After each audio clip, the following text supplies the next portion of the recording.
Welcome to your best bets. The Genesis Invitational is this week. I don't put this lightly. It might be my favorite tournament of the year. That's not a major championship. I love this golf tournament. We're going to preview that tonight. Going to review what we saw in Phoenix last week, which was truly a spectacular tournament, and it never ever fails to deliver.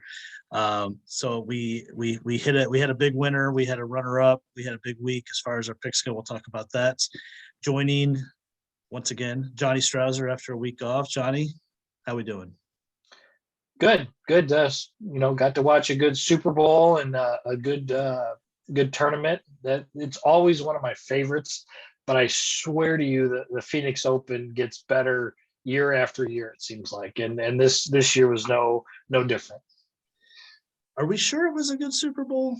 I mean, that's probably another discussion, but it was close. I don't know if it was necessarily good. We can argue about that another time. But you were probably happy as the honorary Matt Stafford backer that he got a Super Bowl. Yeah, I was wearing my Detroit Rams shit. No, I wasn't doing that stuff. No, I was happy. I was happy for him.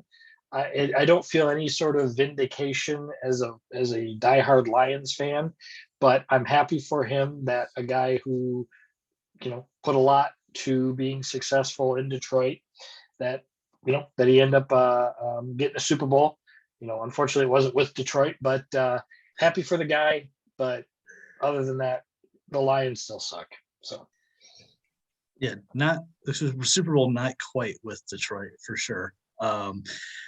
Zach Fitzgerald, first golf show in a little while here. Savvy veteran in your own right, as we talked about last week. Welcome back. Hi, how are you? You and Eric Whittle.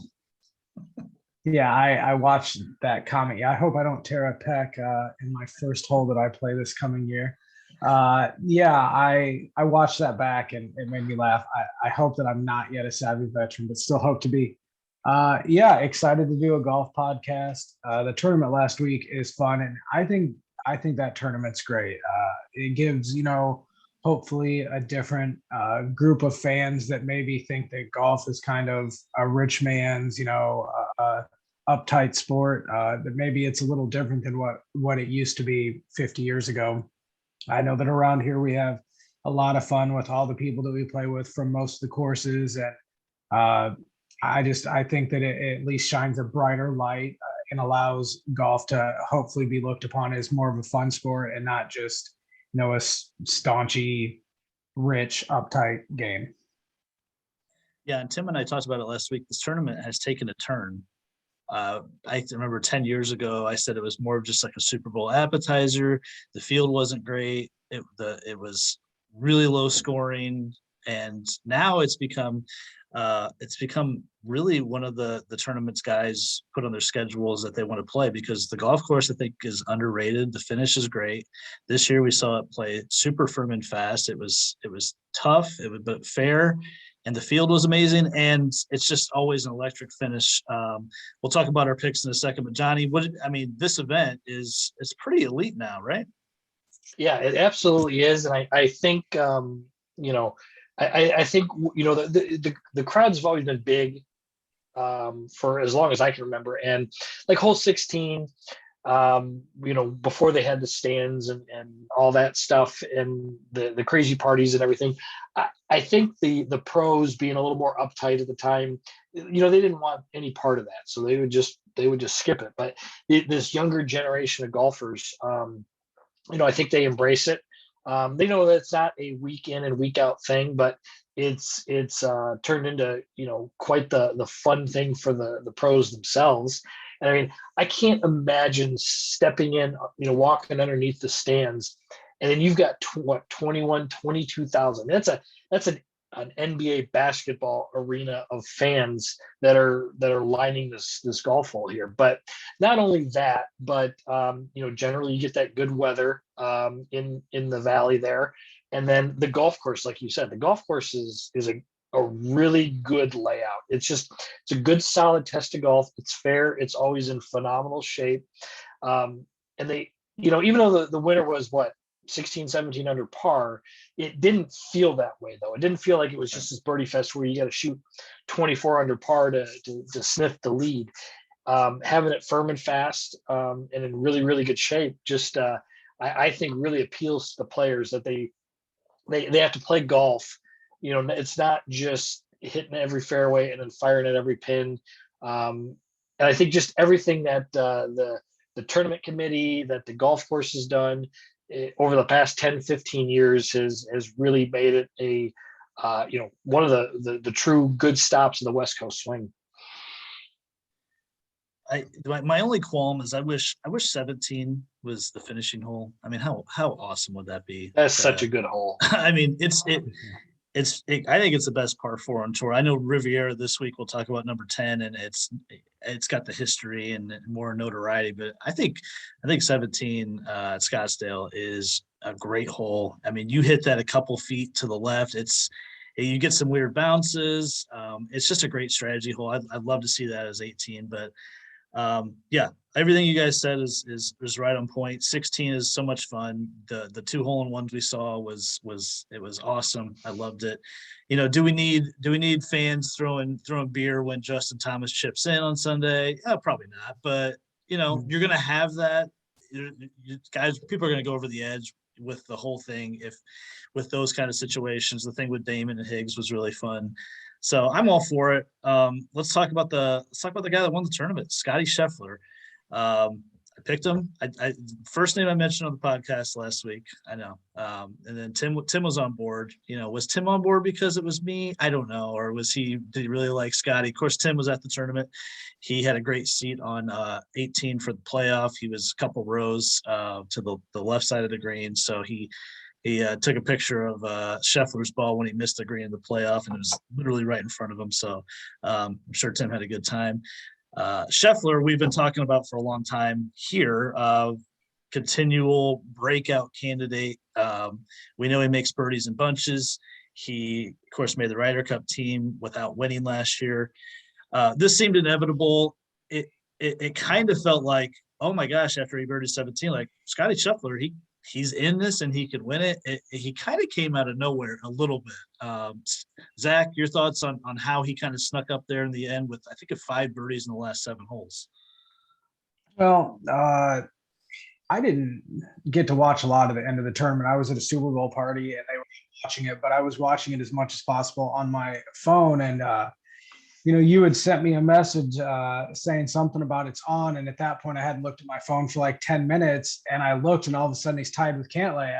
I was thinking about 15 minutes prior to that I was looking pretty strong for the win. We had said some things to each other on the back nine that it looks like, it may come down to the podcast win in a playoff, which, it was exciting. I came out on the losing end of it, but at the same time, it's still cool to see you win one, and now Johnny has one and you have 2, and I guess I need to catch up. But yeah, I think that we've been talking about Scheffler winning. I picked him a few times to win and he didn't come through. So it was nice that, you kept the faith and finally picked him when he did come through and win. Yeah, Johnny, I think we remember in Houston in the fall, he was making the turn on the back nine. I think he was up a couple shots. And I remember I was saying like, oh, damn it, missed on Scheffler's first win. And then he kind of did the thing where he had, that, I don't want to say he choked that one away, but he didn't make the putts down the stretch. And the putter's always key with him. When he gets that putter going like he did, the back nine Sunday, he can make as many birdies as anyone. That's why I liked him this week. Your thoughts on him? Any thoughts on the win? Anything specifically like that? Well, I agree with what you're saying. Yeah, he can make a lot of birdies. The guy is as talented physically as anybody out there, really. One thing I did notice in that final round, got to watch pretty much the whole thing, was he was very patient, and he didn't really outwardly get down on himself. When he's struggled in the past, or when he's had a lead or contended and that putter's not working, you can see the frustration. And a guy who's a golfer who's getting frustrated, and then they begin to kind of doubt themselves. That's just a recipe for disaster. And that's a lot of what I think happens to him. He is a good putter. He is a good ball striker. He's every bit of that. It's just a matter of him telling himself that. And with all the guys that were up there, and I mean, he had, he had Cantley, he had Koepka, there was a whole host of players that were up there. To remain patient, and he didn't, he hit good putts, but he didn't make them. But he didn't seem like it was like same old Scotty Sheffler that we'd seen the past couple of years when he got contention. And I think that was a big stepping stone to him, getting in that playoff and finishing it out. He had that putt. What was it, like 8 feet or less, or 6 feet on at the end of regulation to win? Yeah. Hit a bad putt. Didn't even hit the hole. Missed it on the high side and everything like that. But just didn't seem to get down on himself. And I think that was that's just critical. That's critical in sports, but especially in golf. And when you've got all that pressure, you've got, a certain part of your golf game that you don't necessarily have confidence in. And he was able to kind of hang in there. And, you got, Pat Cantlay, who doesn't seem to fold much under pressure, having to beat him in a playoff, I thought it was quite remarkable. And I'm kicking myself still to this day by not tailing your pick. I'll admit it. I saw that you picked Scheffler and Tim agreed. I was thinking, why? With this type of field, but showed me something. Glad you got in on it on that first win, and I don't think I'm going to miss on him going forward, because he showed me kind of what he needed to show me. It was good to see him close like that, and I would have preferred he closed it out on the 72nd hole from 6 feet. That was, I thought he was done after that. I really did. I thought that was his chance, especially going against Cantlay, who was just a stone cold killer. And I'm going to talk about him in a second. But just to review the picks, guys, I put this out on social, but we have 15 picks a week. We hit 7 of the 15. That's pretty good. Most of them weren't necessarily long odds or anything, but most of them were plus odds. And then, of course, Sheffler at 22. Luckily, I got in early in the week. I got him at 30. But that's our third win in 6 events in 22. And actually going back to the wraparound season, it's our 6th win in 15 events. That's decent. That's a decent percentage. So we have been on a pretty good run of picking winners here. I want to do rapid fire real quick because I can't wait to get to Charlie Hoffman in a second. But I want to do rapid fire. Give me a couple thoughts on each of these guys. Pat Cantlay, we kind of just talked about it. I think he's going to make every putt he's over. At this point, he might be the best player in the world. Zach? Seems unflappable, has for years. He put together the best live round I've ever seen by a person at Sycamore Hills. So I will tell you that I expect big things from him this year. Just like our friend Xander, who we'll talk about in a second. Johnny, quick rapid fire on Pat. Yeah, same thing. Unflappable. The only thing I will say is seems like he will make every putt, but he doesn't putt well on slow greens. So, if you're looking to bet him, we talk about slow greens. I think he's a guy that you got to pause with. But other than that, he's going to be a consistent player for much of the season. His finishes so far this season in 22, 4th, 9th, 4th, and 2nd. That's not a bad run. Sahith Theegala, that was fun. That guy earned a ton of fans. Zach, you probably don't know this, but Johnny and I both had him at first round leader. We go to sleep Thursday night, and he is leading the golf tournament, but he's got 2 holes to finish in his first rounds, and he's up by 1. And he has about a 15-footer, Johnny, on the 8th hole. Yeah, about 50. Yeah. So we're like, okay, even if he misses that, 9 is gettable. He'll probably make par at worst, maybe give himself a look, to be outright. So he misses the putt on 8, goes to 9, I think he hit in the fairway bunker, couldn't get to the green, just sloppy bogey. And devastation. It was a 100. Well, I had him 101. Johnny had 80-1 first round leader. Then he goes and leads the second round and the third round and almost all of the last round. So he almost got us twice, really. But I was incredibly impressed. He just seems like a fun guy, good natured guy, easy to root for. We know what he did in the Corn Ferry Tour a couple years ago. It seems like he's got a lot of game, and he really stood up to, really the elite players in the game the whole weekend. Johnny? Yep, definitely didn't seem scared. Wasn't afraid of the moment. Stood toe to toe with with Brooks Koepka for a couple rounds there. Played good. He was unbelievable a few years ago at Pepperdine. He was the best player in the country. They were going to win the national championship. He was their top guy. That was the spring that got canceled by COVID. So never got to really finish his career. So kind of was forced to turn pro, and hopefully he's here to stay because talent wise, and I think he's got the mental makeup that he'll be a tour winner. And, I expect him to be, have his card at least for years to come. And, I could see him winning several times on tour. Zach? I thought it was really cool to see all the people that were there at the tournament to watch him, all the support that he was given. And even though he came up short, I guarantee that those people, still think of him as a champion. So that, to me, I think is the coolest part of this story. I think he's going to have many more opportunities to win tournaments, but for him to be shown that amount of support in his first attempt, I think that could really propel him to do big things. Just having that type of support group is really what you need if you're going to be famous and not screw it up in the end. Xander Schauffele. Zach, you'll be surprised. I could have won more money off of Xander winning than Sheffler. I parlayed him with a couple college basketball games early in the week, and those hit, and his number got really nice for me. And I had a good feeling he was going to play well, and he didn't play poorly like he normally does on Sunday, especially late in the day. He hung around, made a bunch of pars, birdied 17. I knew he was going to miss that putt on the 72nd hole.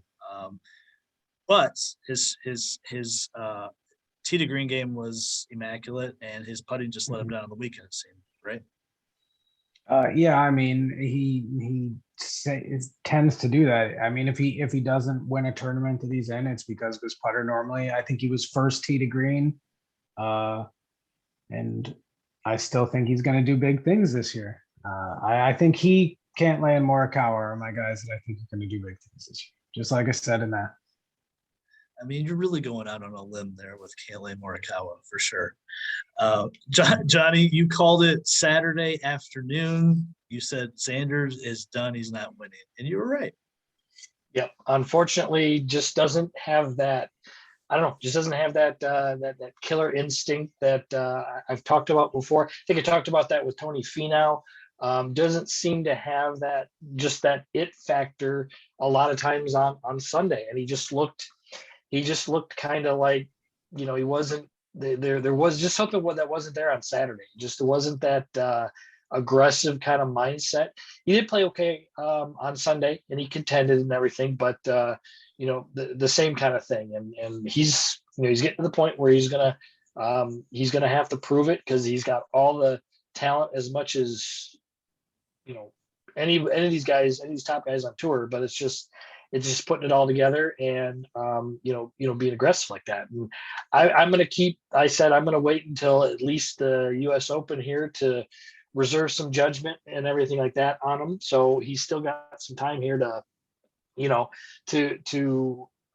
close it out. But each time you just wonder if there's some emotional damage that he just isn't able to do it. So we'll see. Talent wise, it's there. It's just a matter of wanting to get that win and doing anything possible. Kind of that Sunday Tiger factor, where it was just like he would do anything to win a golf tournament. And so far, Xander just doesn't necessarily display any of that.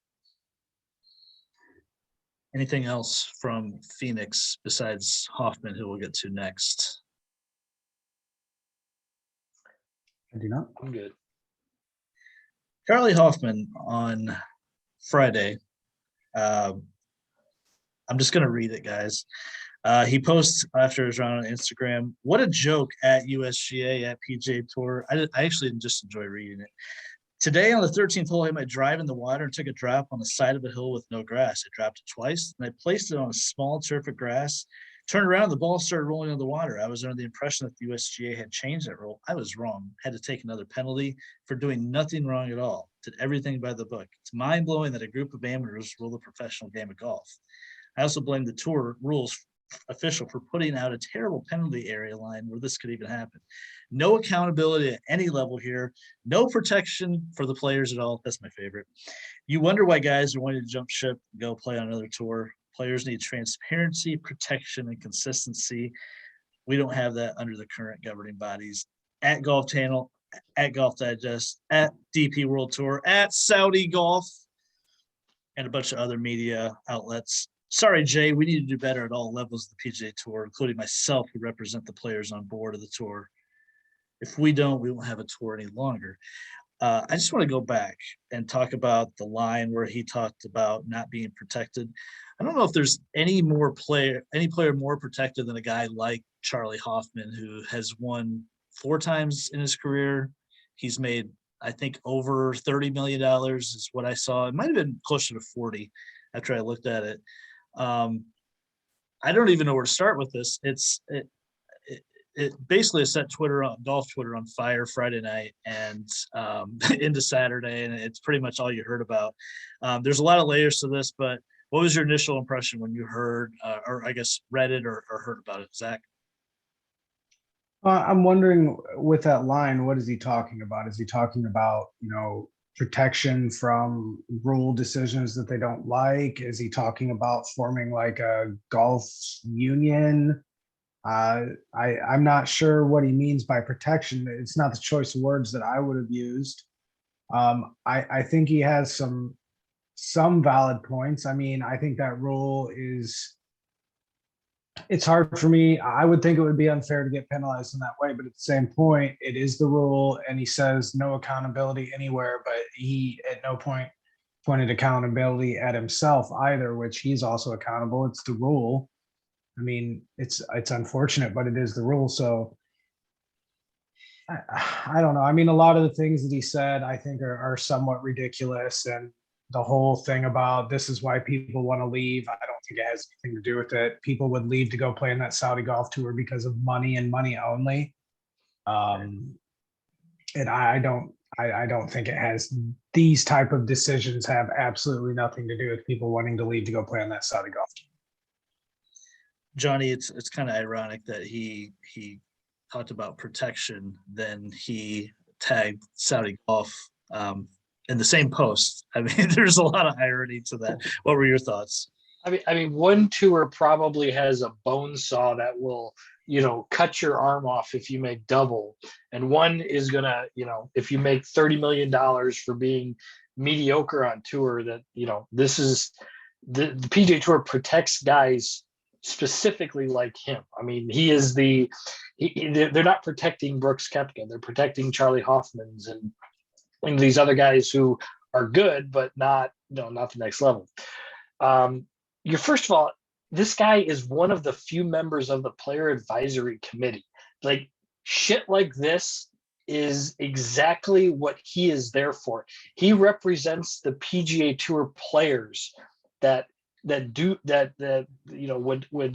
change rules or change stuff like that. That they would go to the rules committee and say, hey, back on 13 there, you had a terrible hazard line.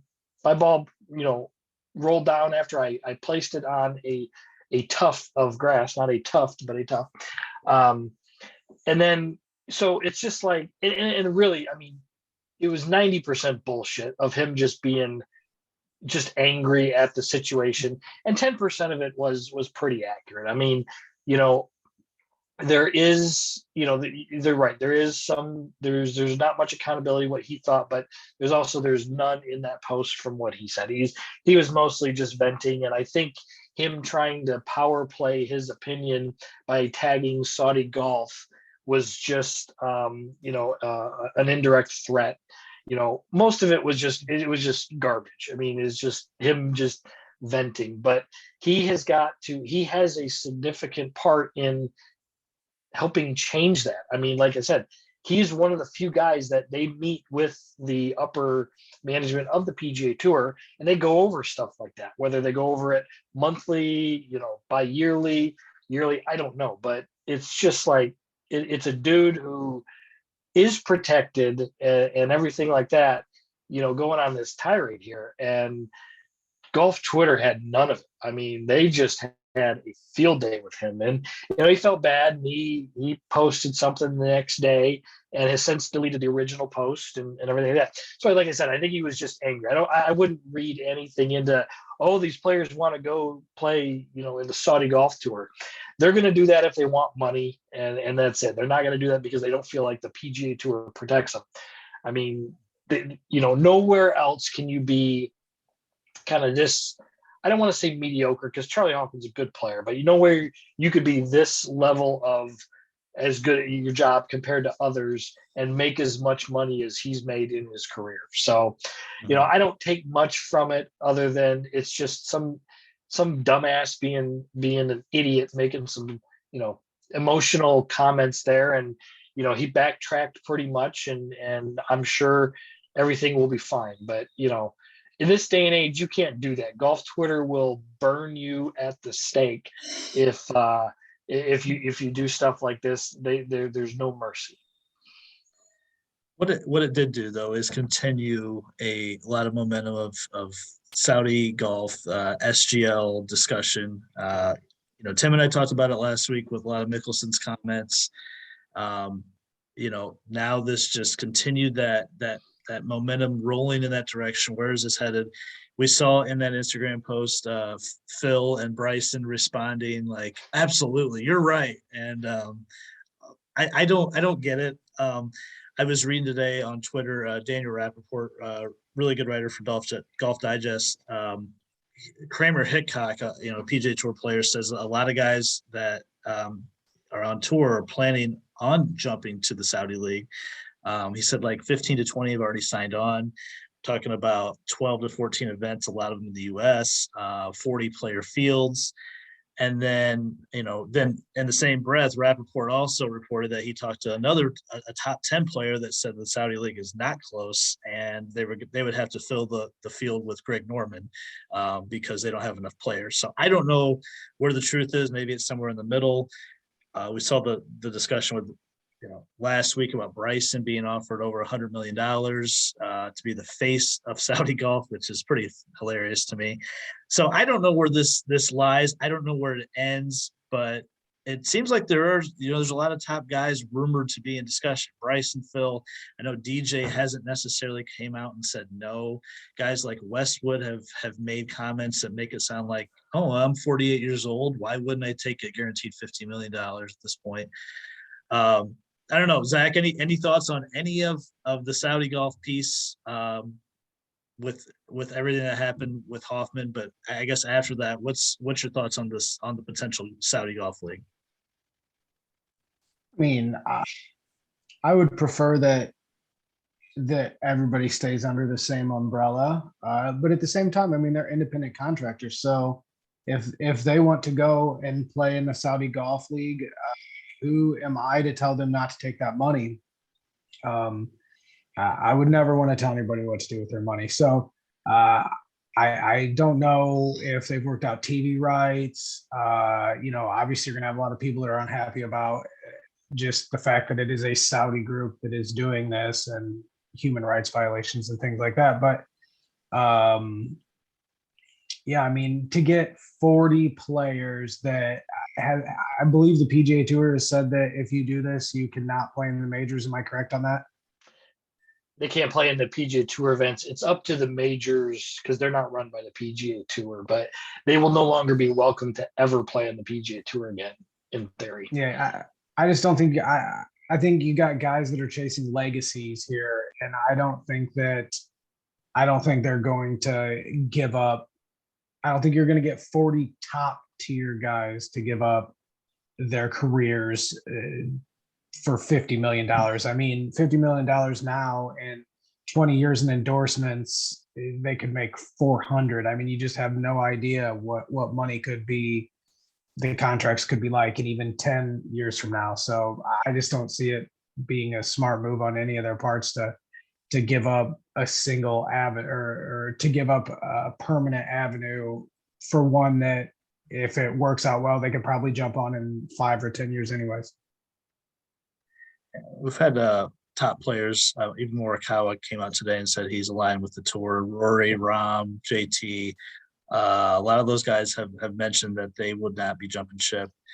So Johnny, I don't know if it's a case.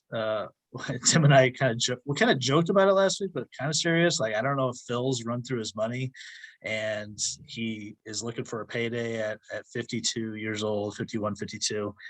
So I'm not sure what his gripe is with the tour. His being on tour basically has made his life what it is. So I don't really get all of Phil's gripes with the tour, but where's this thing going to end, you think? Well, I think the case with Phil Mickelson, because he'll probably be the headliner that jumps, but Phil is going to be. I don't think he's got loyalties. I really don't. I don't think he has the mindset that the PGA Tour gave him all of this. So he'll take the next biggest check that he can find, and compared to playing on the Champions Tour, he's probably would get way more there. But as far as how this is going to turn out, it's going to get a bunch of fringe players. It's going to get a lot of interest from guys who are, kind of in the top, in the 100 to 175 range of the FedEx Cup.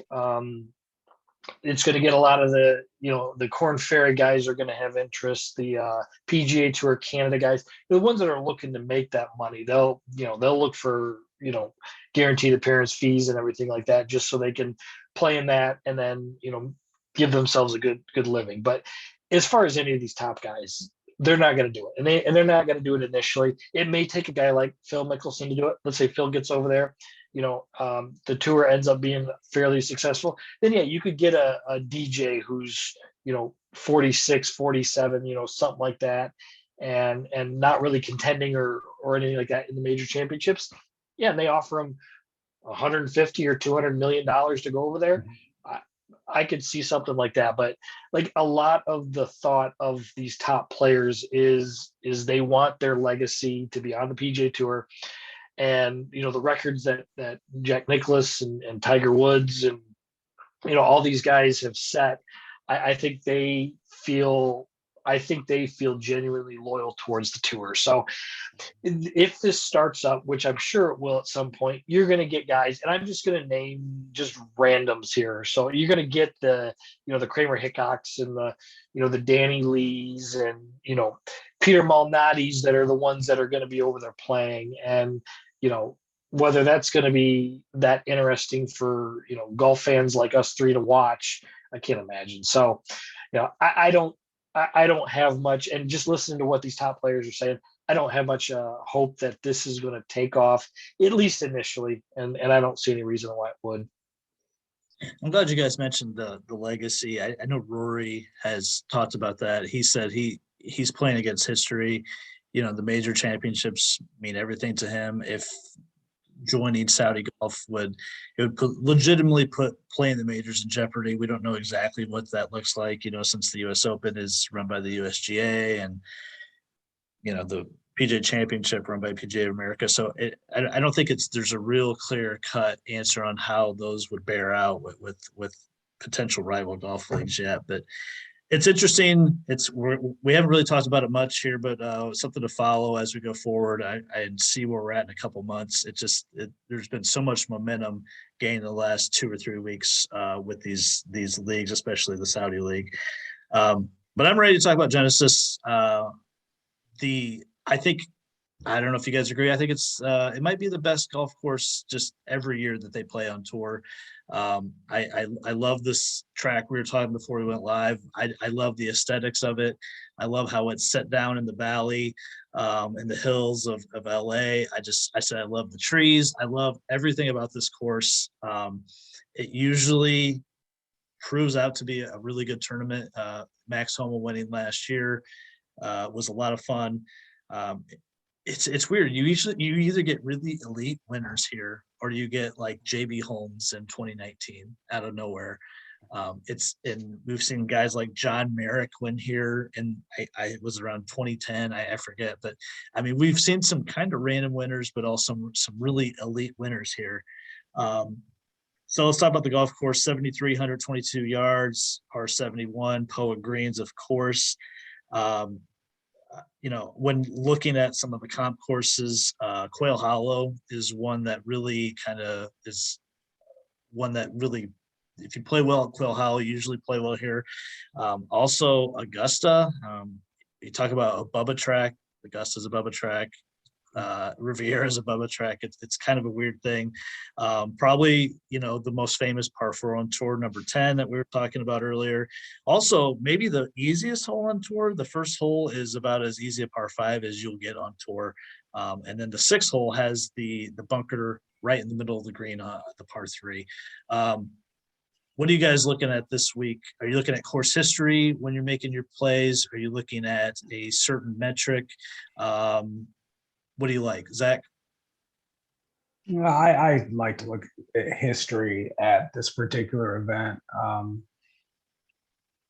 I think, like you said, it tends to favor kind of more of an elite winner, but there are potentially times where guys get sprinkled in that are not, what you would consider elite. So for me, I'm looking more towards the top, I think, on this one, and then try to find some plus bets in the lower tiers. Johnny, when I was looking at the numbers earlier today, we know ball striking around here is really key. But I think scrambling is low key important at Riviera. You're going to miss your share of greens because how demanding it is tee to green. You want guys that can get the ball up and down. I don't know if Max Homa is the perfect profile, but he was able to do it last year. But anything outside of those that you're looking at? Well, I do want strokes gained tee to green. I think this golf course will bring out the best in everything. I mean, it's got tight, like gentle bending par 4s and par 5s. So you got to be able to position yourself off the tee. The greens are real challenging because they're pretty bumpy as far as little mounds and tiers and whatnot. Homa won last year because he hit the ball unbelievable. It hit every fairway and every green. It seemed like didn't really have to use his scrambling, I don't think, too much. But yes, generally you're going to miss these greens, or you're going to miss these fairways barely, and these big giant trees are going to be in the way, and you're going to have to work the ball. It's just a great track. I mean, there's a reason why this field is always really good. There's a reason why that Tiger Woods has put his name on the event. It's one of the best golf courses in the world, and it's a course that these guys like to play. So I'm going to really look at, like I said, the strokes gained tee to green, because it's going to take good driving, it's going to take good iron play. But I do like that. I never really thought about the scrambling part. That is something I think that you could definitely go with an outlier that maybe isn't quite as good on the tee to green, but does hit it or is able to get the ball up and down. The entire top 10 in the world is here this week. That's how good the field is. It's so good. It's going to be awesome. It's going to be. It's awesome. So Rahm is leading the charge as favorite again, plus 800. Last week he didn't hit the ball bad. I think he was in top 5 and ball striking for the week. He just did not get anything going with the putter. So he's at plus 800. Cantlay, who we talked about earlier, is on a run. And Zach, I'm glad you mentioned history. Usually if you play well here, you play well here almost every year. Cantlay with 4 finishes in a row inside the top 20. JT at plus 1,400. He, of course, choked it away the year JB Holmes won. DJ is at plus 1,600. It's only his second start on tour. We saw him a couple weeks ago at Farmers. Talking about a guy with course history, 5 straight finishes inside the top 20, including the win here in 2017. Hideki and Morikawa at plus 1,800. Rory, Cam Smith, and Sheffler at 22. Also Xander at 22. I mean, it's just a who's who. And Hovland at 25. Zalatoris has moved down to 28 to 1. I've made a couple bets so far. Zach, I know who I think you're going to be on. My first bet of the week was Colin Morikawa. I got him at 22 to 1. And I was so surprised that the second ranked player in the world who has not played poorly recently, who had a win in November, had a top 5 at the Tournament of Champions, is this far down. What about you? I'm jealous to hear you got him at 2,200. I like a lot of the guys in this category. Aside from JT, which I'm normally a fan, just 2 consecutive miscuts, and I don't know. I'm just not feeling this week.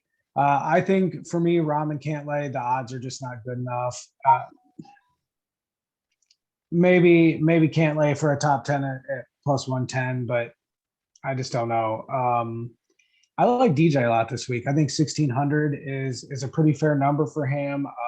Plus 350 for top 5, which I think that's a reasonable odds. I think Rory at 2,200 is an extremely good bet, and a bet that I've already made. And yeah, Rory's a guy that I really like this week. Xander, obviously, but I don't think I like him this week. He does have 4 top 25s in his 4 outings, but Rory, to me, I don't know. I just got this feeling about Rory this week. I think 2,200 is pretty great odds. I don't know that you ever see him at plus 2,200 odds. Rory McIlroy missed the cut last year, but before that, he had a 5th, a 4th, and a 20th the prior 3 years. The last time we saw him, I believe in Abu Dhabi, he was, he hit the ball in the water in the 72nd hole. He had a chance to win. So I think Rory is underpriced as well. I agree with you. I made a bet tonight. It's going to be contingent on a couple of college teams winning. I was trying to get that number to closer to plus 3,000. Maybe I'm getting greedy, but I love Rory under the radar because he has played this golf course well. He is in good form, and I think there is some motivation there as well. And he won in the fall, so I don't know. I really like Rory. You mentioned DJ. He had a awesome ball striking week 2 weeks ago at Farmers. He gained nearly 8 strokes tee to green, and he was just like total shit on the greens. And I think he lost nearly 3 shots that week on the greens. And actually, ball striking wise, it was his best ball striking week since 2020. The week before he won the Masters. So I don't know if that's something to look at. I thought that's kind of interesting. Johnny, what are you thinking at the top here? Well, I liked a lot of the guys that you mentioned. I've already bet Rory. I've already bet Colin Morikawa. Was really seriously looking at DJ, and I think you guys have both kind of talked me into him. I mean, he hasn't played great this last year, but I think he's just a little bit off, and I think he's about ready to turn the corner with the success of the golf course. I expect some good things. I don't like the number, but I'm gonna bring him up as Pat Cantlay. UCLA grad. He had a tee time at this golf course every week of the year while he was in college, so has played the golf course a ton. To no surprise, he's finished well in the event, so sees it very, very well. And as well as he's been playing, with losing the playoff last week and having the success in the early season, this is kind of his hometown event here on his golf course. So I might shop around. I think we could probably get him a little bit better than 10 to 1, but I would totally hate doing that number. And another guy I want to talk about is Will Zalatoris. Great ball striker. Hopefully getting a little bit more confident with the putter. Putted okay at Torrey, played pretty well. 28 to 1. You could probably get him somewhere at 30 to 1 in some books. I think I expect a good week from him. I did bet Zalatoris already at 35 to 1 on 35. Monday. Yes. Yeah, I mean, a ball striker, obviously. He did have the COVID issue that pulled him out of Pebble. We'll see if he's fully recovered. Even a guy like Victor Hovland is slipped down to 25-1, and we know how well he's been playing the last few months. I guess the two negatives on Vic is that he really hasn't won an event in the mainland U.S.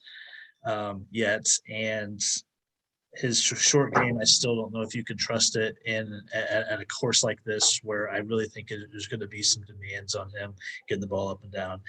Zach, I'm surprised you didn't talk about Xander. He like I said, they're starting to appropriately price Xander now, 22-1. Yeah, I mean, he's got a good price, and I could end up putting money on him, but I have a feeling about a couple different guys this week, and there's a couple guys above him that I just feel have a little better pedigree at this course. When we're talking about DJ, I was just looking at the paper. He has 10 top 10s in the 14 attempts. So, I mean, I think his top 10 number is 180. So that's pretty good. That. Yeah, love that one. I think he top 20, you could even get minus 125, which kind of feels a little crazy. Going 30-1 and above, Brooks is coming off a pretty good week.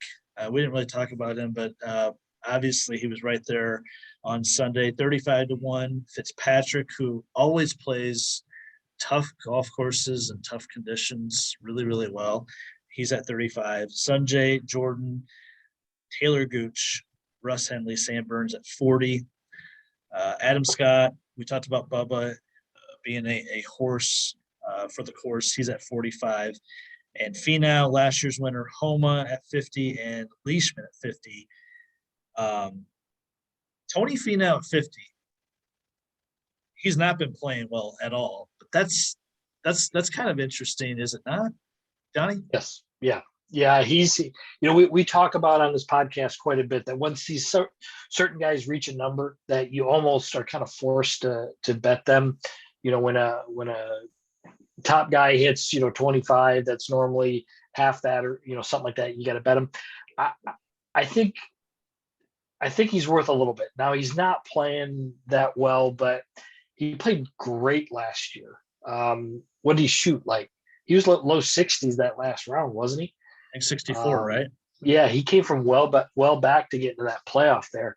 So I think there's some course history.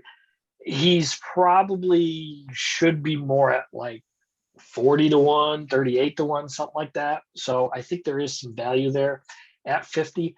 I'm going to bet him probably not much, and I'll just have to kind of watch him how he does the week. Hopefully he makes the cut and he's somewhat in contention there. But that's a pretty good number there.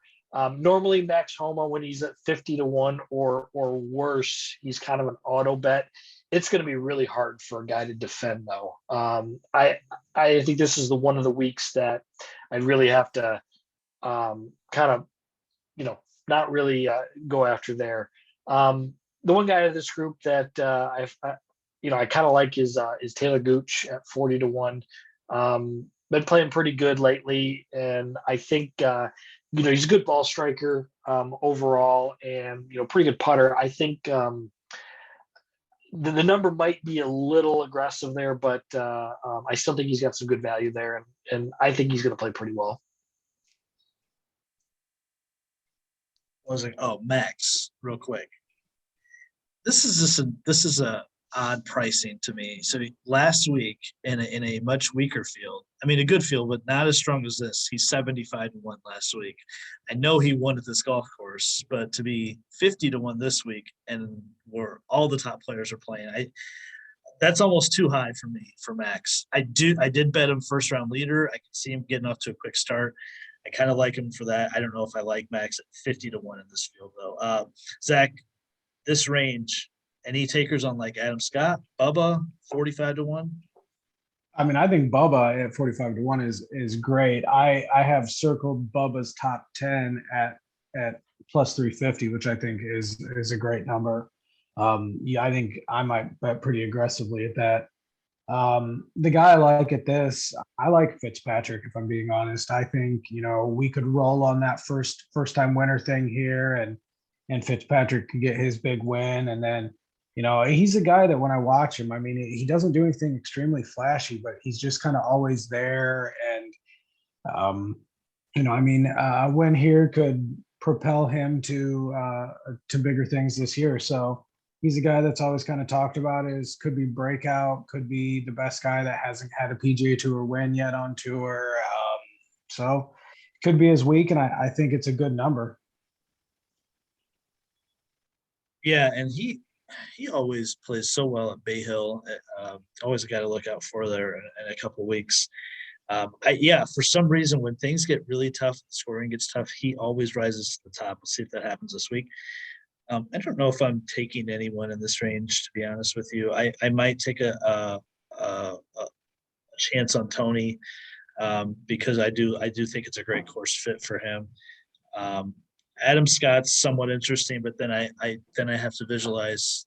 Oh wait, Adam Scott has to putt, and I still can't go there. But he's had a really good plays well history. here. He plays so well here, and he's played decent in a couple of the DP World Tour events. I'm still having trouble saying that at this point. So I might go Adam Scott, might go Tony in there, but that would probably be it for me. 60-1 and higher, Joaquin Niemann. I haven't heard much from him so far this season. Sergio, who's had a pretty decent history here as well, at 60. Seamus Power at 60. Casey at 60. That's kind of low for him. Kokrak back down to 70, where we've kind of accustomed to seeing him before all these wins. Thomas Peters at 70. Kevin Knott 75. I'm going to give you guys a stat. Johnny, you talk about ball striking. They're just total tee to green. In the last 50 rounds in this field, Thomas Peters is leading that category, and it's not close. He's gaining 3.8 strokes tee to green per round, and the second best is John Rahm at 2.1. Peters is doing it mostly by approach, gaining almost 3.5 strokes per round on approach. I know the fields are weaker where he's been playing, but I think we're seeing Thomas Peters with a little bit of resurgence. He finished runner-up here in 2017 to DJ. I think I'm going to talk myself into Thomas Peters. I think you can. And didn't he win a few weeks ago on the DP Tour? So, he's got some good play and some win equity to back it up. It's probably worth something, a little sprinkle on 70-1, and you could look at betting him in like top 20 or something like that in that kind of capacity there. But yeah, years ago he was a up and coming kind of phenomenal player. I mean, he was a Ryder Cup contention for a spot every year, and pretty much fell off for a solid few years. But this resurgence seems to be every bit as good as he was. So I don't mind him at all in any real bet capacity, whatever you feel comfortable with. Sergio Garcia was a number that popped out there at 60-1. I really don't know if he's going to win, but as good of a driver of the golf ball that he is, and he's a good iron player. The putter's obviously been his thing. I bet you could get some pretty good top 20 or top 30 action on him. And you could even look at a first round lead bet on Sergio, because if he gets it all going and gets that putter rolling, I mean, he could shoot, 63 out there, pretty easily there. But you also mentioned Jason Kokrak. He's in that deeper area there. I started to talk myself into him when I saw him at that number there, but he doesn't really work the ball both ways, and I think you got to kind of be able to hit draws and fades and be able to move the ball in the air. And I think his type of ball striking, as good as it is, would normally on other golf courses that are maybe a little bit more wide open, might be a good option. But here I'm a little hesitant. Like I said, originally though, when I first saw him, he may jump on my card in some capacity, but he's inching down to that number where it's like you really got to kind of look at it, because there is that win equity from last season. Kokrak finished second here in 2016 to Bubba. So he has flashed here in the past. Zach, I know we talked about up to about 75 to 1. Is there anyone there or up to like 100 to 1 that you think could make a run at this? I like Sergio as well, and Johnny was saying top 20. I think at plus 190, I like that number for Sergio. Like you said, hitting the ball well, driving the ball well. Up to that number, I like Corey Connors as a ball striker. I mean, you can get him top 10 at 700. I actually don't have his top 20 number written down here. I'm not sure why, but I'm sure that that's a number that I would be happy going for. I have him written down here. So yeah, I think Corey Connors is a guy who, you know, if he drives the ball well enough, his ball striking could, you know, get him to a point where I don't know if I think he's going to win. I don't think anybody at this range is necessarily going to win, but you could get good odds on a top 10, top 20, top 40. I'll probably sound like a broken record, but I said it in our lead up to the Torrey Pines event that Torrey Pines was basically built in a lab for Luke List, and I don't know if this course is that far off of that as well. And he's back down to 80 to 1 this week. I don't think he's going to win 2 times in 3 starts, but I'm going to take a chance on it. I'll probably be more likely to hit the plus 600 on him quite a bit. Johnny, Patrick Reed at 90 to 1. I've never seen him down here. I've seen him about as low as 50 to 1, 60 to 1. Is 90 to 1 warranted? And do you even think about it with him this week? I did bet him. I didn't before I really even looked at the odds. I think you sent me a text message that he was 90 to 1. It's like this guy was routinely just a few years ago was probably in that somewhere between 20 and 30 to 1. You know, then he slipped back a little bit where he's been in the 40s, but 90 to 1. Again, like we were saying about some of these other guys that are on this list here, do I see him winning? Not really, but like last year when he won at Torrey, nobody really saw him winning either. So, I mean, you put a $2.50 bet on him and to win $200. I mean, I could find other terrible ways or worse ways to spend that much money on that. So yeah, he's on my card. He's not my best bet, but at that number, as good of a scrambler and as great as his short game and his putting are, he just needs a decent ball striking week with that type of short game, and we'll see. As far as any other names, kind of in that 130 to 1 and less. EVR, Eric Van Rooyen, he's been playing pretty well. Good ball striker. I think he could definitely make some noise. I'm not sure what he's got for course history. I actually did not review him beforehand, but I think there could be some value there in a top finish. Another name kind of blast from the past from a few years ago is Francesco Molinari. He's actually he lives in Los Angeles and he's a member there at Riviera. So he's got the course history. I think he's played pretty well there in the past. I think you could find some way where he makes the cut, maybe finishes top 40, and you could get some pretty good plus money on him. Again, I don't think he's going to win. He's not going to beat these guys at the top here, but it's a little bit of a home course advantage there. So those are the ones that kind of stuck out in that range for me. Zach, 100 to 1 and higher. Anybody you like for the top 10 market, top 20?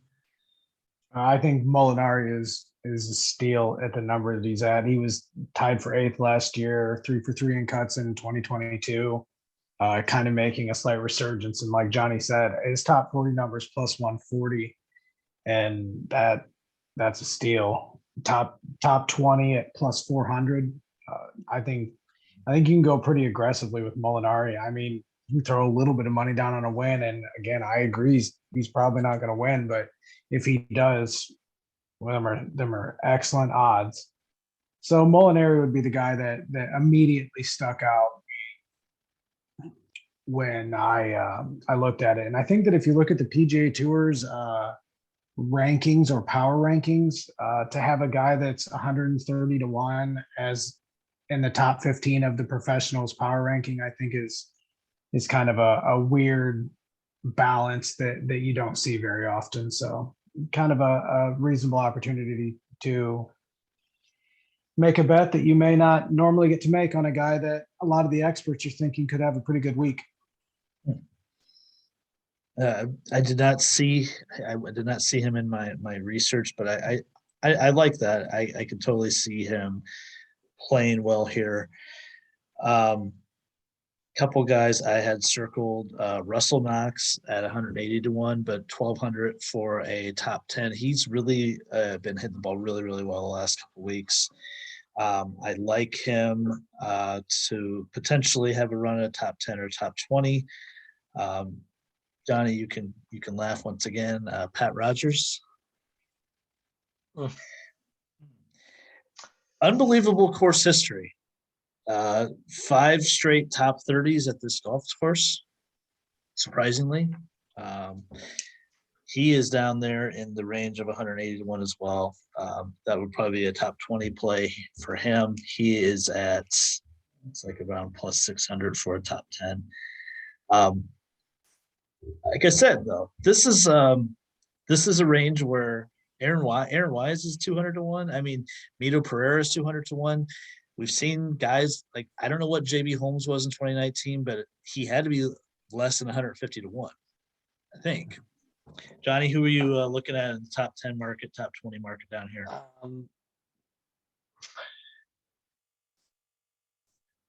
I mean, I was thinking my guy Mito. He's a great ball striker, has not been playing well, so I don't know if there's value there. I don't know. What Cameron Champ jumped out at me. He's a guy who can kind of surprise. I don't know if this necessarily fits. I mean, he hits the ball a mile, obviously not necessarily in the fairway, but I'm not sure. Has he got any course history here? Again, I didn't look. I mean, I don't know. There's not a lot of names I really like down here. Like I feel like, but like you said, this is either going to be won by someone that's way down the list, or it's going to be someone at the very very top. And I mean, there's a lot of this is just rolling the dice. It's guessing. It's just so much so. Cam Champ has never made the cut here. I wouldn't say it's a solid course history for sure. Fowler down here at 200 to 1. Doug Gim, Cam Davis. We saw Bo Hostler with the runner-up a couple weeks ago. Cameron Young, he could bomb it. Zach was on him for a while.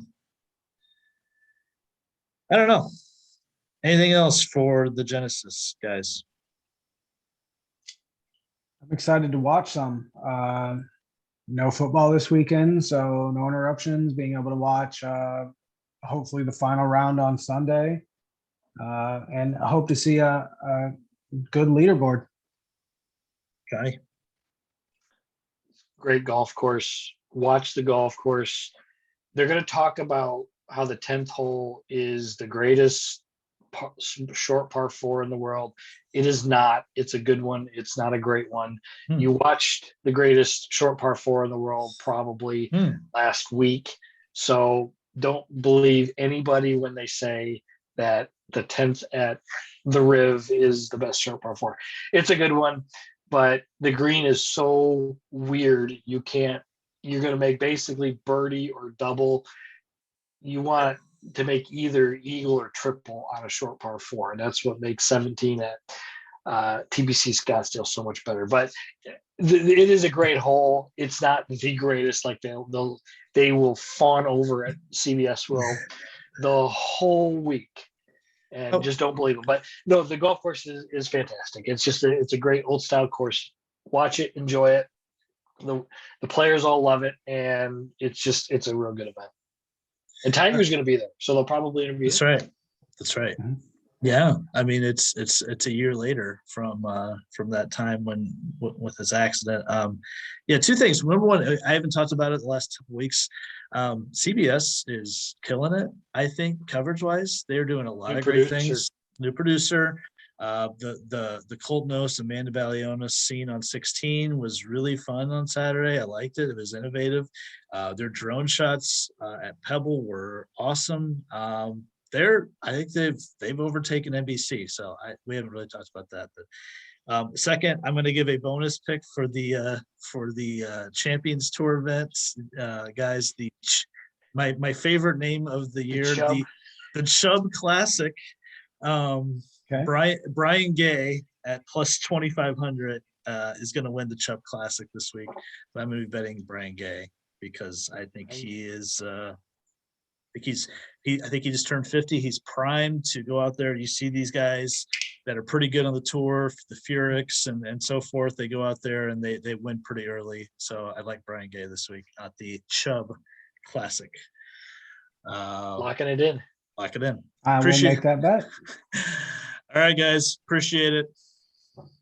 Thank you. Thank you. We'll see you. Your best bet on YouTube. Check out the videos we've been putting up and our picks on Instagram, Facebook on Wednesday this week. And I'll be back with Colin and Cullen to talk about the NBA and what's going on there. So thanks for listening. Catch you next time.